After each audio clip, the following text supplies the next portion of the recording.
What it do and what's the deal, baby? It is Dat Boy J, 512, your host of the 512 Texans podcast. We are a mere 2 weeks away from the 2023 NFL draft. And boy, oh boy, is there a bunch of lying going on, a bunch of cabin fever, a bunch of everybody making up whatever they can make up to make a story. But let's talk about some of the things that are going on and let's see what's happening. And welcome the podcast officially to YouTube. I'm going to try to get some lighting better on my face. We'll see. But for those of you on the audio podcast and want to check out the video, check us out at youtube.com/512Texans. Now, we've been on a little bit of a hiatus. We're still trying to upgrade everything around here. We got a new laptop.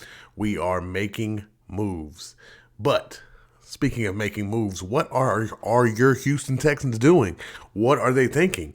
There's a rumor going around that Nick Caserio, the GM of the Houston Texans, could be on his way out after the draft. Like, what the hell? On his way out? Why would he want to leave? Because that would be the only reason to leave, right? Is he not agreeing with D'Amico? That's not what we're hearing. We're hearing him and D'Amico have a great relationship. Is him and Cal McNair or Hannah McNair getting into it? No, I mean, we're hearing they have a great relationship as well. So I read on the internet, people are like, oh, well, it's a shitty situation. And he finally, is enough is enough. But what? Like, we're finally at a point where he has the cap space to make free agency moves. He finally has first round draft picks, 2.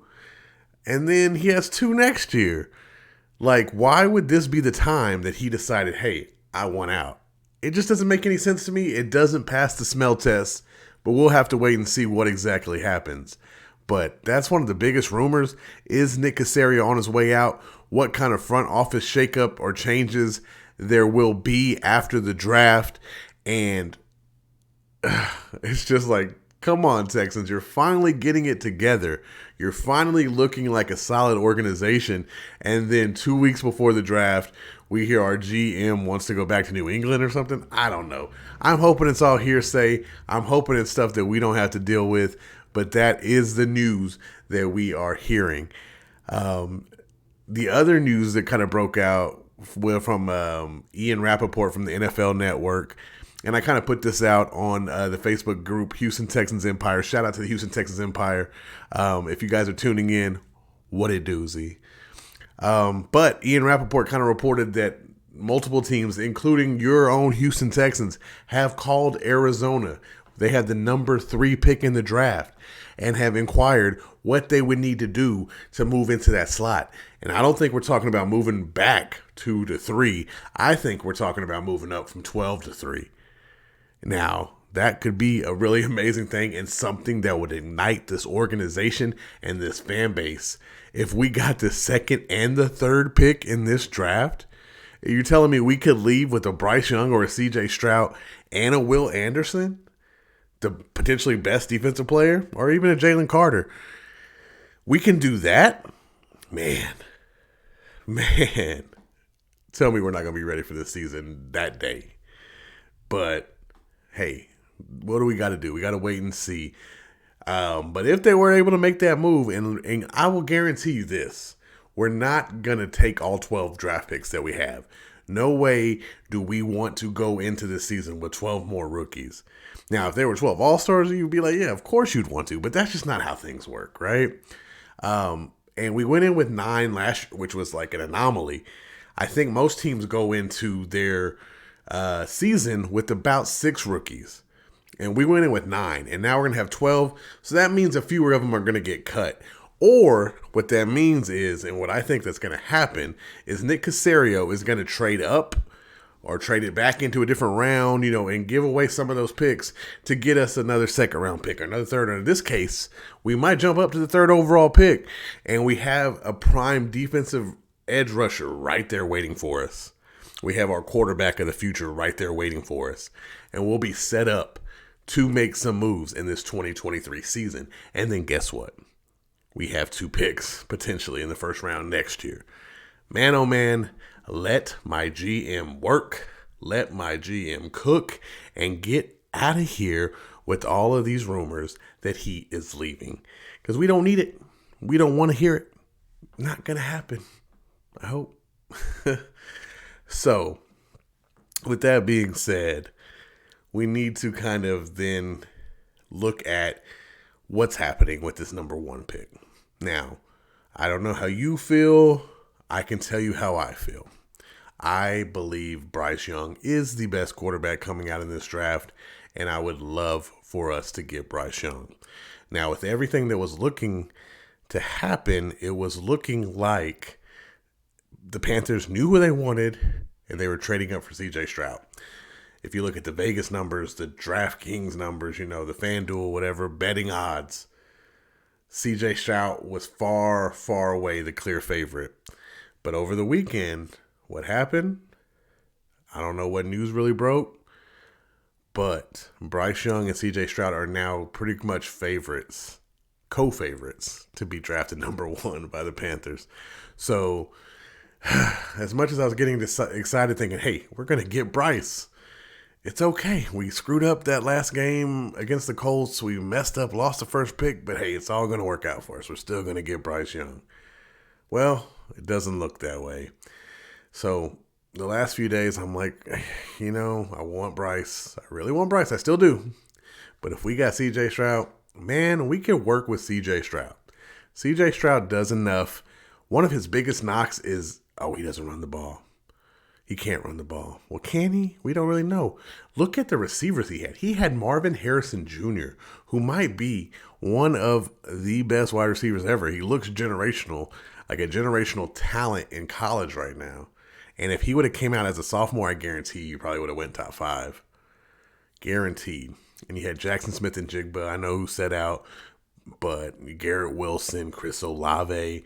There's a lot of talented wide receivers at Ohio State, and that's a knock on CJ as well. However, if you're looking at who he's throwing the ball to, why would he have to run? Like, he can just throw it up to an elite wide receiver. So you kind of got to give that man a little bit of a pass on why he didn't run the football more in college. But again, I think Bryce is the one. Acknowledge him. Bryce is the one. But CJ Stroud will be a nice consolation prize. I think he will do enough to get us wins. He will be safe with the ball. He has a hell of an arm. He has the size. And get him, if we don't get the 3rd pick, right? Say we stay at 12. Get him a receiver he knows. And Jackson Smith and Jigba. My dog, JSN.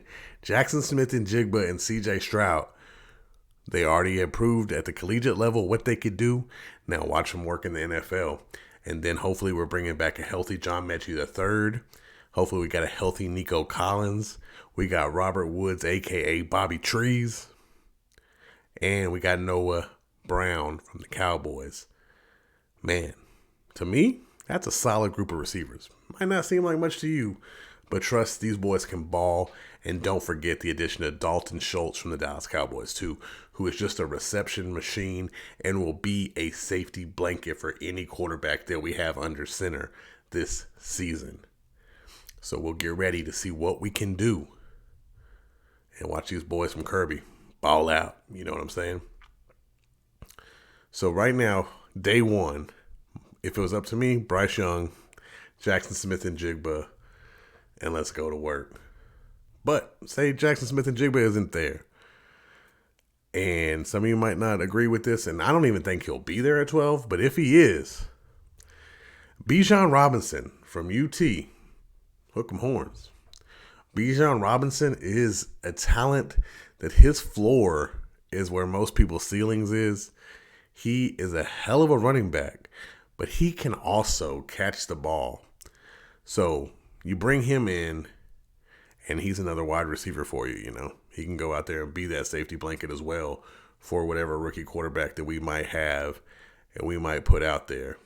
So you get you a Bijan, Damian Pierce, and Singletary. Man, now that's a hell of a running back core. But we'll have to wait and see. But we're going to keep seeing this Lions season going on. We're going to keep seeing all these teams, the coaches, GMs playing games. But right now we have the craziness in Houston. with our general manager. I wish he would just come out and say, this is all BS. Let's kill this narrative. I will be here because I believe he will be here. And we can just kind of move on with that and keep talking about who we will draft and who we will get and who that player will be and why we're going to be coming for Jacksonville's ass for that number one spot in this AFC South. Just a thought. But hey, vibe with me, ride with me, man. We got the podcast going strong on all streaming platforms. Apple, Spotify, iHeartRadio, Audible, Google. Anything you might use, 512 Texans will probably be there. We're hitting you guys up on the YouTube, the Facebook, Twitter. Wherever I could post this and get us out there, you best believe we're going to be there. I'm going to try to get my dogs, Ricky D, my dog Beto, I'm going to try to get them on and have them, kind of talk to you guys about what they're feeling, what they're thinking. My dog, Ricky D, he is like well in depth in this draft talk. So he'll bring names and stuff and then his opinions once I get him on, once I can figure this thing out. And we'll have him on, hopefully on video, and keep this thing going strong. And then shout out to the Houston Texans Empire once again. Anybody in that Facebook group that wants to come on and we can kind of talk Texans. And if you're on YouTube, you want to talk Texans, man. If you want to put a comment, I'll read it in the chat. I'll read it on the show. Anywhere, let me know what you guys think. Who do you think we're drafting? Because there's also talk that we might not go quarterback at all. We might go Will Anderson at 2. To me, that's crazy. I don't even want to put that into the universe. But there is talk. Do you think we're going to go quarterback? Or do you think we'll go defensive player at number 2? You guys let me know what you think. And we'll discuss it on the next podcast, man. It is your boy Jay reminding you guys, it's DIY. Let's do it yourself. Because ain't nobody going to do it for you, baby. And around here, it's Go Texans. Holla at us, you know what I'm saying?